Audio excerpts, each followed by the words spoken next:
I think I've got Countdown's on. everybody I need. I think I've got everyone. Hello, viewer and listener. Welcome to Full Record Jacket with Phil and Ben, and the end Hello. of 1999. We are Yep. we are there, Philster. We are Millennium Dome in it. We are expecting planes to fall out the sky. What else happened in 1999? That's about it, weren't it? That was I 1999. can't think of much else that did happen in 1999. I must Oh, have we done. were about to have our radio show, weren't we? That was about to happen Oh in the yeah, year 2000. yeah, for a limited A run. 1,000 years before Busted and their silly little song. And it was Into the year 3000. the very beginning of people having the internet at home, wasn't it? With the old dial-up. Yes. It's all around that late 90s when you. Yeah, the .com boom, wasn't that around 1999? If only we'd Ricky, thought of some of those websites that if we'd had the ideas, we'd be millionaires now, wouldn't we? yeah. Right? Ricky Martin was living La Vida Loco.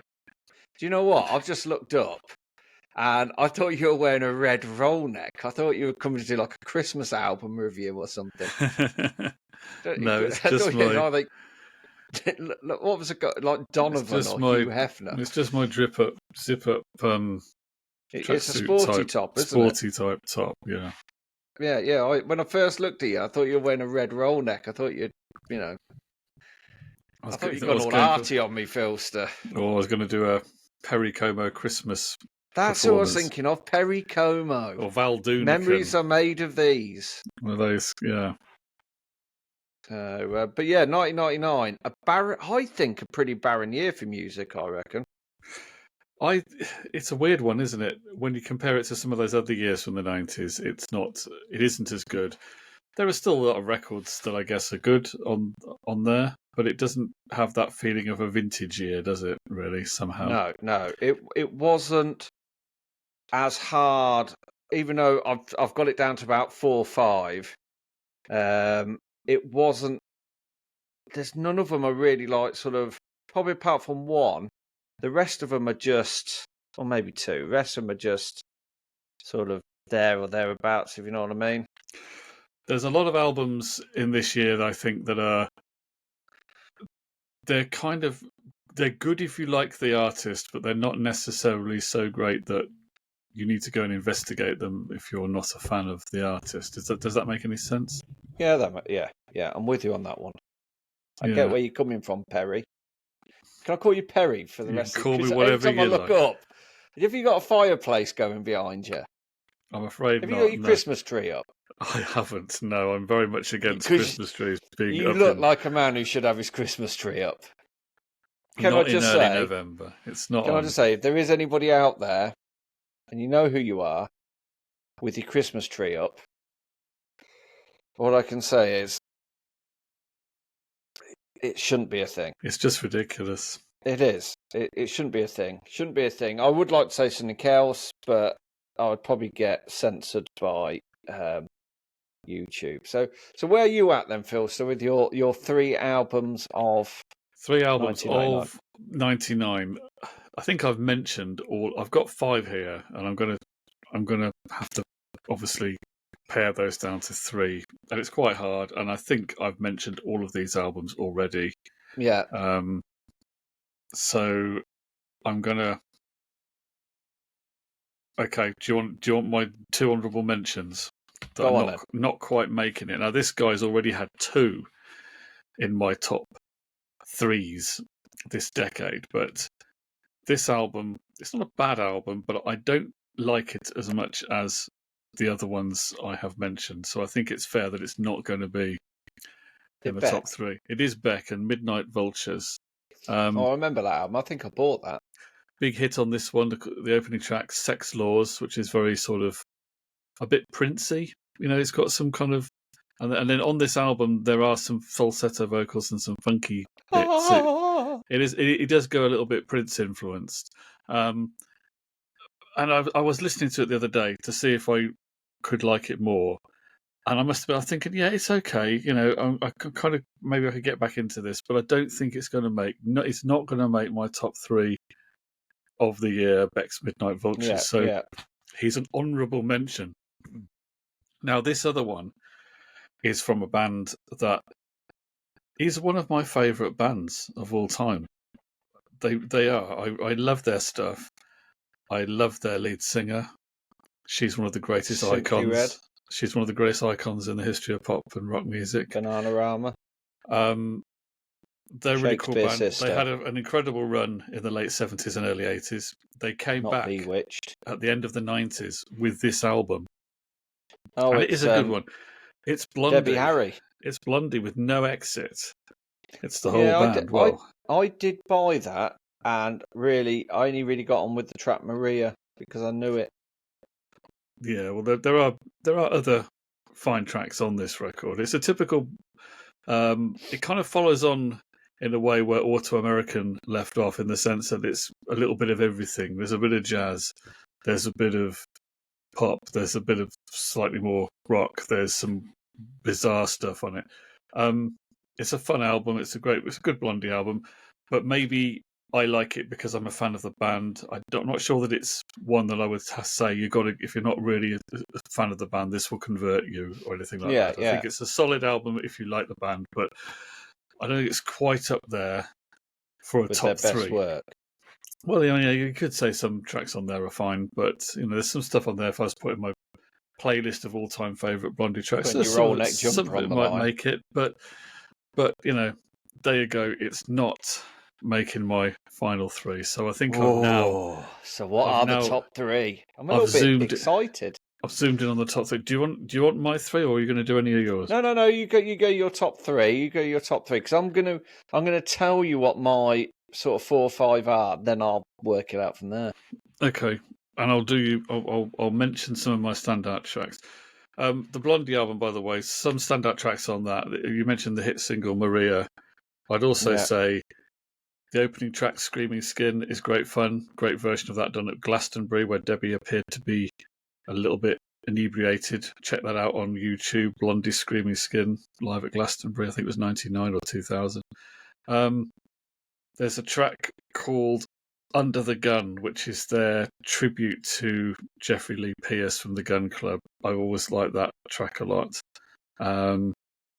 And yeah, well, that'll do because it's not in the top three. Let's talk about the albums that are in the top three. Go on then. So this is one I think you probably guessed would be in there. I did own this album in 1999. This is my original CD from the time. It is The Flaming Lips. Great album cover. Love that album. And The Soft Bulletin. It's the only Flaming Lips album that I'm really into, that I've listened to a fair bit. And I hadn't listened to it in a while. I got the follow-up album. Was it Yoshi Battles the Pink Robots? Thingy Monsters. Yeah. Pink Robots. All right. Which I think is a similarly quality album, isn't it? But with the that Cat Stevens influence track, it's got that very sort of you know the one I mean, don't you? Yeah. So quite a lot of there's a lot of great tracks on this album. It's one of those you can put on. You have to listen to the whole thing, really, though, don't you? It's a sort of a bit of a trip. How would you describe this? Is it dream pop? Some have called it that. I think that dream psychedelic, dreamy pop rock. I mean, they're quite a bizarre band. I didn't know when I first bought this album. I got hold of it because I'd heard bits of it, and I knew they were quite a well-regarded band. And I'd never really seen footage of them, and I didn't know much about them. And of course, you didn't have YouTube or anything in those days, so you didn't really get an easy chance to see footage of these bands if you weren't in the right place at the right time.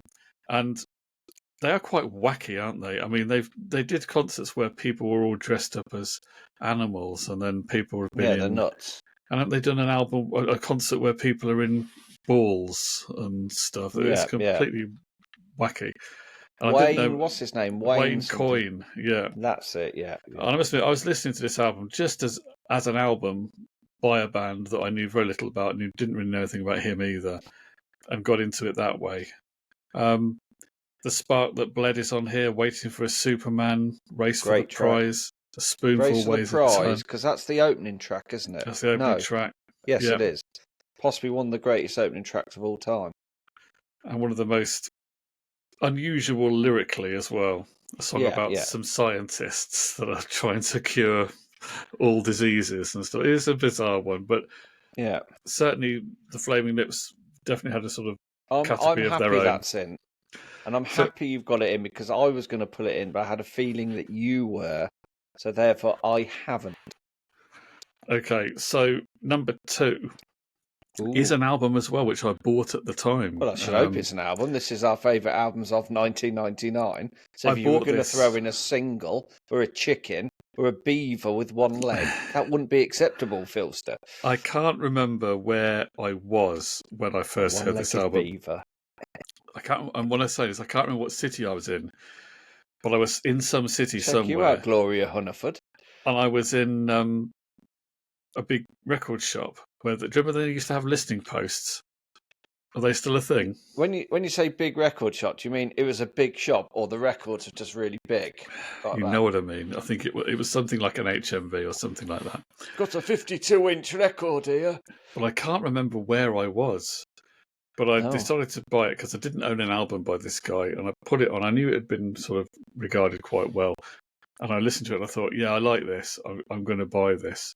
So I bought Mule Variations by Tom Waits. I did listen to that this week. It is He's- slightly bonkers. He's big in Japan. Well, the New Radicals, which you have listened to, haven't you? You've They're now big in listened to Japan. it. There is a line in one of the songs that says, I did a porno film for Coke. I hear I'm big in Japan. Well, Big in Japan is the opening track on this album. is, yeah. Hence my reference. But yeah, it's kind of there's kind of two kinds of songs on this album. There's noisy, bluesy type songs that sound as if they're recorded in a shack in the middle of Yes, that's what I was going to say. somewhere. It sounds like he's just record them in a bin. Yeah, and then there's ballads, which tend to be piano-led, and they're these sort of excellent Tom Waits ballads. It's a long album. I think it was a double vinyl, and it's very high quality all the way through. It takes you on a trip. It's Tom Waits. I mean, what else can I say? He is one of the great singer-songwriters of his generation, and it's difficult to pick out what are the key tracks on this. I do really like the title track, or sort of title track, Get Behind the Mule, which is a great bluesy song. Can I just say, if my brother's listening, no, that's not written for you. That's not written for him, no. But yeah, it's a good one. If you like this kind of, bluesy singer-songwriters, these... It did take me a little bit to get into because he's very... His voice is unusual, but if you like things like, Bob Dylan, Leonard Cohen... Neil Young. Maybe, that kind of thing. Those kind of guys, you might... An unconventional frontman. He's certainly not conventional. He's in a category of his own, Tom Waits. So there we are. Mule Variations, my number 2. So what's number 1, Ben? Ooh, we're about to find out. Lucky I've got special pants on to hide my excitement. It's another album which I did buy at the time. I was already into this band. Now, actually, one of this band's albums was in my top 3 for the year 1996. Even though I thought of it as a 1997 album, it was released at the end of 96. Definitely not the Rolling Stones. Are they a legacy band? Well, they probably are now, but at the time they were not considered an older band like the Stones were at the time. But they probably count as an older band now because they must have been around for 30 years. It's an American band. Oh, Smash Mouth. Out of Chicago. Len. Still my sunshine. Out of Chicago. Yeah. Oh, it's going to do my head in. It's Wilco. And bugger.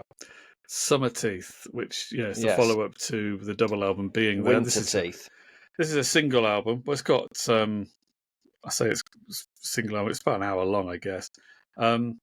I used to have this on in my car a lot in the spring of '99, and I just associate this album with springtime, really. I always tend to have it in springtime. But do you know what I used to have on in my car a lot? Yeah. Pants. just as well, Learn a really. lesson one day, kids. Never go out driving without your pants on. You could get arrested. Now, if the Being There album was influenced by things like, I don't know, things like the Rolling Stones and sort of American country rock, then this album is perhaps a bit more influenced by things like the Beatles and the Byrds and the Beach Boys with harmonies and things. Oh, It's a little you bit ended that with the Beatles, the Birds, and the Bees. Yeah, it's a little bit more poppy, perhaps in a way, but it's still Wilco. They've got some sort of power pop type songs on here, and some of the more sort of more downbeat Jeff Tweedy type songs. So there's songs like "She's a Jar," "A Shot in the Arm," "How to Fight Loneliness." That was in a film. That was used in some film that had Winona Ryder in it. Can't remember the name of the film, but that's a good track. Via Chicago is an epic one that they did at their concerts quite a lot. But it's a very consistent album. It's the last Wilco album to feature Jay Bennett, who was basically booted out of the band and is sadly no longer with us. But Jay Bennett did bring a little bit of a poppy aspect alongside Jeff Tweedy's perhaps more serious country rock style. So, yeah, another good one from Wilco, and I think it is my favourite album of 1999. So that's Summerteeth. Weird title, but it's a good record. It is a weird title, but I quite like that title. I like a little bit of weirdness. So we're on to mine, aren't we? We're on to yours. I'm going to lay down what my albums are that are in the final thingy, and they are the second studio album by a British rock band. See if you can guess who it is. It's psychedelic rock, Britpop, and Indian musical influences, with a slightly more, I'd say, experimental approach on this album to the first album. Okay, well, if you're saying it's a band, sort of a British band, and it's a little bit indie, but it's also got Indian stylings on it, yeah, I'm thinking that has got to be Kula Shaker. It is Kula Shaker, Peasants, Pigs, and Astronauts, which I had forgotten all about this album. I remember listening to it at the time because I loved Mystical Machine Gun, a wizard in a blizzard with a mystical machine gun. I've forgotten that one. Yeah. Okay. Then you got a bit more softer romantic stuff with Shower Your Love, and then there's like a little short instrumental track sort of nodded towards sort of Hindu devotional chanting. I think it's called Radhi Radhi or something like that. So I really do enjoy that album. In fact, when it came out, it got mixed reviews and it wasn't as seen as good an album as K. And I love K. I think K is a really good album, but I just think I'm sure it's got the cover as well of Deep Purple's track, Hush. I'm sure that's on this as well. Which is in turn a cover of Joe South. Yes, it is. I love a bit of Joe South.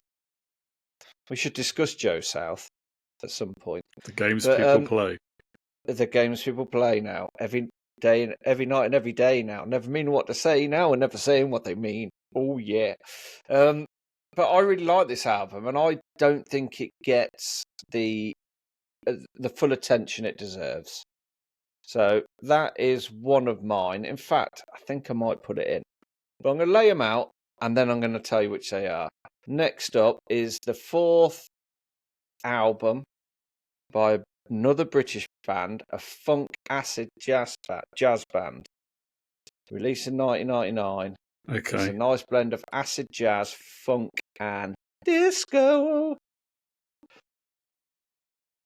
It's not Jamiroquai? It is Jamiroquai and Synchronized. It's got Canned Heat on it, King for a Day, all that sort of stuff. The one about Canned Heat in My Heels. Yeah, got Canned Heat in My Heels. That's my favourite one by them. Is it? It is a great track. Black Capricorn Day is another high energy track. Very jazzy, very sort of Supersonic. I only ever thought there's ever going to be one decent track called Supersonic, but it's a very funk-driven, upbeat track. Nice bass line. I'm sure Stuart Zender was still the bass player at this point, but and obviously Canned Heat went on to be in Napoleon Dynamite, didn't he? The dance scene where he's giving it all big un. Okay, I don't know. Have you ever seen that film? No. You need to watch. Napoleon Dynamite. You've never seen Napoleon Dynamite? I've vaguely heard of it, but I don't even know what it is. Is it a comedy Vote for film? Pedro. No, I don't know it. Sorry. What? You know, my movie knowledge, particularly of trendy films, is just not that great. You're a 51st Dates kind of guy, aren't you? Anyway, I'm a 70s big director movies kind of guy, but I just don't. Well, with your red roll neck on, I'm sure you're directing them, aren't you? But anyway, yeah, it's very. I do really like this album. It is definitely up there. I was gonna say about Blur's 13, but I've never really listened to it enough. Supernatural by Carlos Santana, or by Santana. What a great album. Love that album. And then last on my list is the Stereophonics Performance and Cocktails. So I've got 4 albums, 3 spaces. So Stereophonics is in there because it was probably my favourite album of 1999. I remember buying it. I bought it up near Lytham St Anne's. I bought it around my 20th birthday. Yeah, because I think it came out around my 20th birthday. So that's going in there. It's Bartender and the Thief. Just looking on there. Wouldn't Believe Your Radio. I can't remember all the tracks off my top. Plastic California. I stopped to fill my car up. Great album. So it's in there, Philster. Nail it down. I am going to put the Supernatural album in by Santana because it's just got a little bit of a mix of everything. It's obviously got Rob Thomas in there, which you can't go wrong with. And I'd forgotten until we had done this how much I really enjoyed that album. Okay. Or how much I probably didn't appreciate that album for how good it is. So my third spot is between Jamiroquai and Cooler Shaker. And I'm quite torn on this one. And I'm not. I could have gone for. Remember, Leisure Noise by Gay Dad. Remember Gay Dad? Vaguely, yeah. Yeah, they're not in my top 3. And then obviously Head Music as well by Suede because I've grown to like that album recently. And I'm really between these albums, Philster. That's made me realise we have neither of us put a Suede album in our top 3s of the 90s. We haven't, have we? No. But then when I think, was it 95? Yeah, for Head Music was 95, 96. It was up against some good stuff. There was some good stuff out there. I'm not a massive, I've come a bit like the Smiths and stuff like that. I've come to appreciate it more as I've got older, man. But I'm going to put in Jamiroquai because I listened to it more at the time. Oh no, I really like the Peasant Pigs and Astronauts. I like the quirkiness of it and the psychedelic rock. Oh, but I'm gonna go for Jamiroquai and Synchronized. I'm surprised. I must admit, I would have thought you'd go with Cooler Shaker, but there we go. That's interesting. Oh, I'm gonna go Cooler Shaker. You are? Okay. Yeah. Oh no, have I got it right? Stereophonics, Santana, and Cooler Shaker. And Cooler Shaker, yeah. Hush! Hush! I mean, just and the fact. Do you know what? Do you know what swung it? Is the fact that any album that can contain the line "A wizard in a blizzard with a mystical machine gun." To be fair, you should be king of the world. You should just be given a knighthood. You should can't be made really, the Earl of everything. I think. So, Crispin Mills, if you're watching, I have given you, because I am the most powerful force in existence. So I have given you the title of the Earl of Everything. Cherish it, my friend. Well, he is quite posh anyway, isn't he? So He is very he posh. probably Far is an posher. Earl already. So Yeah. The Earl of Shaker. So Stereophonic, Supernatural, and Cooler Shaker make Ben's top 3. Meanwhile, mine contained The Flaming Lips, Tom Waits, and Wilco. So where did we go wrong, viewer? Which albums of 1999 should have been on those top 3s? You got to let us know in the comments. Yeah, because now the big thing starts. It does. We've got to start drawing these out, battling them off against each other. Exactly. I'm sure that will be great fun. But in the meantime, thank you for watching. We have been Phil and Ben. All the best.